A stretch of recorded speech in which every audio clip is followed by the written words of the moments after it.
Hello, beautiful people, and welcome back to the show. So today we are going to get into a topic that drives me up a goddamn wall because I think it causes people so much unnecessary emotional distress. It's bananas. And I think that at the end of the day, people are so caught up in it, it can actually ruin their progress and their health and fitness journey and stall them even further. So I think it's really important to talk about. And if you need several Xanax in order to get on the scale in the morning, this one is for you. And I'm hoping that by the end of this, you feel a little bit better and you also feel like you can weigh yourself and understand it and not just have that panicky feeling. Because I think that comes from really not knowing what it means and the fear that obviously it can never be undone, or once I gain weight, it's so hard to lose it. There's a million things and they're all valid. So basically your weight is a culmination of everything that's going on, right? It's everything that has entered and inflamed and hydrated or dehydrated or any other process your body in the past 24-ish hours. Most of the things that affect your weight day to day are not fat or muscle or fat loss or anything like that. That's really hard to come to terms with when weight is such an accurate predictor over time for fat loss. We all look at our weight over time, did we lose weight? And that makes sense because over time, it is a decent measure of body fat because you're not going to lose 150 pounds of heart mass. That's not really how it goes. So there's a few big things that I think really affect your weight that maybe if you can pay attention to them, you can kind of understand if the scale spikes one day, why that may be. So first thing, salt. If you have a super salty meal and you're not adequately hydrated, your body's goal is essentially to maintain a balance of salt and water, and that's going to affect how viscous your blood is. There's a certain level that your body wants to keep it at, right? So we need a good balance of both. When one of those levels gets too high, aka you have a super salty meal, you don't drink enough water, you're not hydrated going into it, whatever it is, that's when we can see that puffiness in the morning. We might feel a little bit bloated, whatever it may be. Your body's holding on to a little bit more water in order to make that ratio of salt to water more efficient for your blood flow.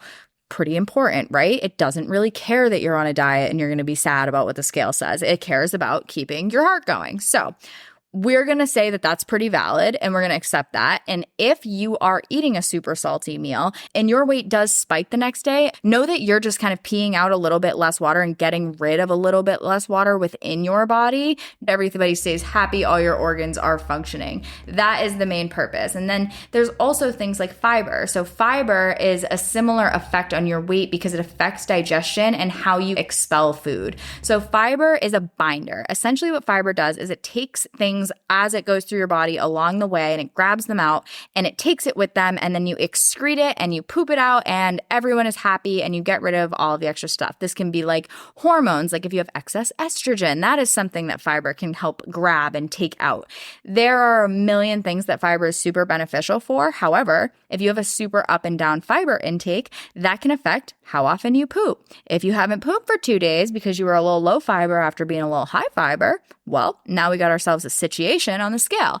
And that can be really discouraging if you don't know. So if you are not seeing your weight trend in the right direction over the course of a few days, just give it a second. There's so many things. Fiber, salt, there's a huge one, obviously, that is just your menstrual cycle. If you are someone that menstruates, you will get puffy. This can happen after travel. You ever gotten off an airplane and your ankles are all swollen? You might weigh in a little higher the next few days. A lot of people don't weigh in on vacation, which I really wouldn't recommend. I don't think that's an issue. Another thing that can happen that I actually see all the time as a gym owner is that I literally see people start working out and they gain a little bit of weight. And yes, you are definitely adding muscle, especially if you're newer to training overall. God, it's so easy to build a muscle base that way. I can't recommend getting into strength training enough if you never have before because it's the perfect time. That being said, when you do start strength training or you start resistance training or you start doing things to your muscles that haven't been done to them in a while, they get a little angry. And that's actually a really good thing because when your muscles get a little bit inflamed, they have these little tears in them, your body comes in and heals that and brings it resources and food and blood flow and all of those good things in order to make sure that that muscle recovers. And that's actually how you get stronger and that's how your muscles get bigger and all of those great things. However, your muscles are also going to hold a little bit more water. There's going to be some inflammation just from the use and your body not being used to it and trying to adapt to it, which is the whole point of exercise. But that can make the scale spike, and it can be really demoralizing and really discouraging if you don't know why. And I want to really make that clear. Like, you're not wrong for feeling upset about it. What is wrong is you kind of thinking it is the end all be all and nobody telling you otherwise, because then why wouldn't you be upset about it, right?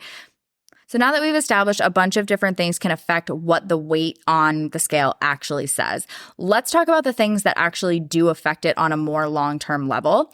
When you are weighing in on a scale, it is literally telling you how hard your body is pushing against the ground. Like, that's it. There's nothing else it can tell you besides that. Have you ever had someone like push down on your shoulders when you were standing on a scale? It goes up. It's a very simple relationship. And unfortunately, our bodies are much more complex than that. So what you can do, there's a few things you can do.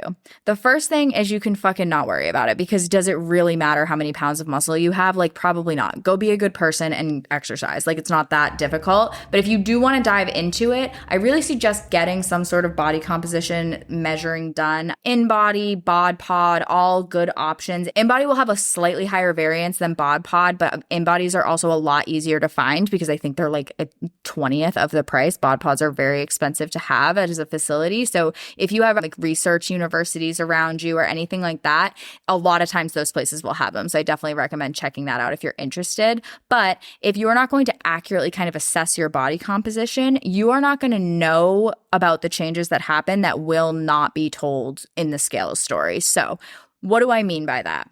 Specifically, when I see people working out, right? So they've started working out, they have a goal of weight loss, and yes, they're a little inflamed, maybe they're, a little puffy from just like starting exercise. However, the other component of that is people will, for millions of different reasons, put on muscle and lose fat at the same time. And that's not something that easily happens, but there are a lot of reasons that it can happen.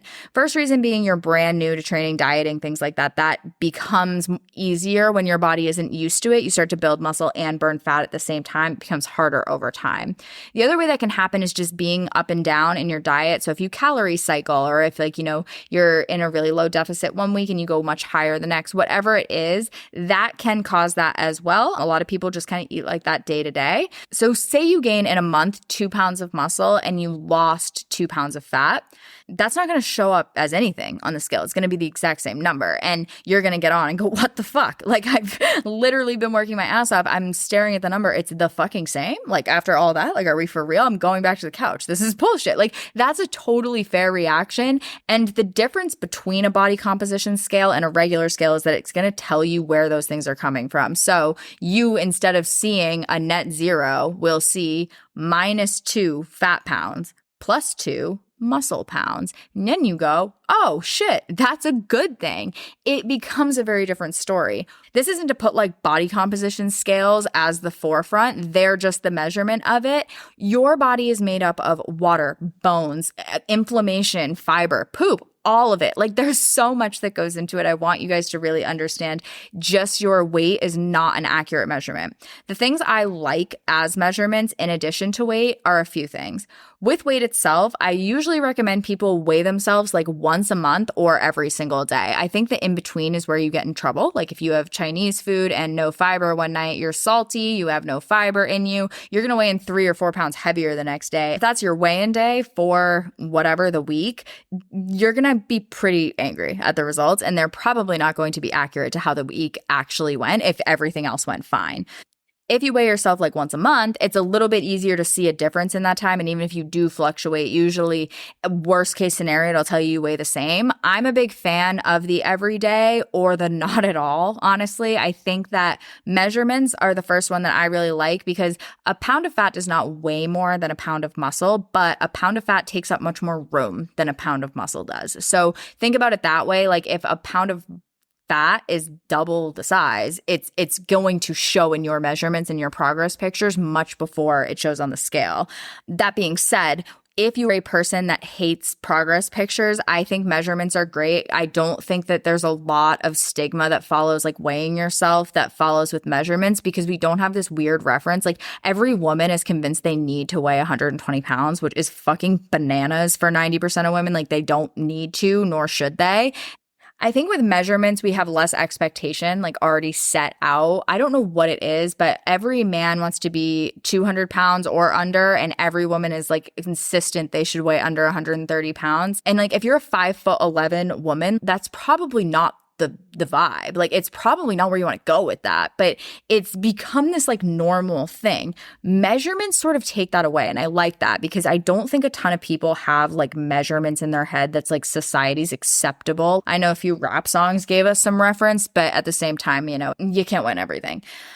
Measurements, I think, are the best for people that do not have a fabulous image of themselves within their head because I think sometimes progress pictures can exasperate that. And I really find that they're the least emotionally inflaming. However, I think that the majority of people should have multiple measurements because I think that that's the best way to control is just to get more data.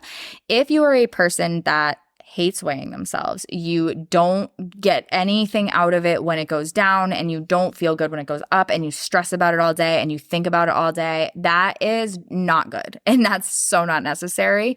I like taking weights only because your average trend is going to tell me more than anything. So when I work with clients one-on-one, what we do is I'll say, oh, you lost a pound on your average trend. And their weigh-ins that week could not any of them be like too crazy. And their weigh-ins that week might not be the craziest thing, but if we look at the past 4 weeks of measurements, right, that's going to show us our trend and our trajectory in a linear way rather than trying to look at the individual fluctuations, which are just going to drive you up a wall. I think something I will leave you with here is that the most successful dieters I see don't get excited when the scale goes down and they don't get upset when the scale goes up. And it's not because they're not affected by those things or they're like these strong ass people. Like it's not that. It's more so that when you start to get that like kind of exposure therapy type thing, but you understand that there's more to it than just that, you can start to actually see it as what it is and it's just data. And if that is not something you're ready to do, I either recommend going to a professional and having them, you know, help you with your weight loss and making sure that, you know, you're not dealing with numbers and quantities and things that are going to upset you all day. But at the same time, you don't want to go so far in the other direction either where everything about it is stressful. Like that's when you start to get disordered. That's when things go wrong. That's when you get into the binge and restrict cycle. If it's something that really bothers you, start with just eating a salad every day and drinking a little more water. Most people would see an improvement from just that. It doesn't have to be all about numbers. Like it really doesn't. However, most people are going to weigh themselves anyway. Most weight loss professionals are going to take some form of measurement to ensure you're taking progress. The devil you know is better than the devil you don't. And I think if you can understand why all of these fluctuations happen, why the scale is driving you up a wall, it's so much easier to keep going and not say fuck it and smash your scale and go to Burger King because like who cares? It's not doing anything. That's the thing I want you to avoid. I'll leave you with this. If you are set on a weight and you are like, this is my goal weight, a lot of people have it. That's totally fine. However, when people tell me their goal weight when they're signing on with me, the first thing I ask them is, and it's fucking rude. Like, I don't know why anybody signs up with me. I ask them if the weight on the scale said their dream weight, but nothing else changed. They didn't look different. Their clothes didn't fit different. They didn't feel different. Nothing. Would that still be their goal weight? And obviously, most people say no. The reason I do that is because most people don't give a flying fucking flodoodle about how much they weigh. It doesn't have anything to do with that number. It's what we make that number mean. And if we can give logic and facts of what that number actually does mean, sometimes that can take a little bit of the personal touch that our emotions can kind of run through on that. So use the scale as what it is. It's just data. Be nice to yourself if it goes up. Be nice to yourself if it goes down. Don't put too much into it either way. Nobody I've ever worked with has been a completely linear lose weight every single day of their fat loss phase client. Everyone fluctuates up and down. And as long as the overall trajectory is headed in the right direction, that's what I want you to look at. Don't go slashing your calories. Don't go looking for a reason why. If anything, I want this to uncomplicate it for you because you have reasons and you have facts that you can assign to everything. And sometimes that can kind of show us the stories we're telling ourselves of what the weight means about us, or if we're attractive or a good person, or, do charity. Like, it doesn't mean anything. So fuck the scale. Don't let the scale tell you what to do today. At the end of the day, you're not going to fucking care what you weighed in, August of 2023. Like, no one, you're not going to care when you're 90. You're not going to care. I will see you in the next one, guys.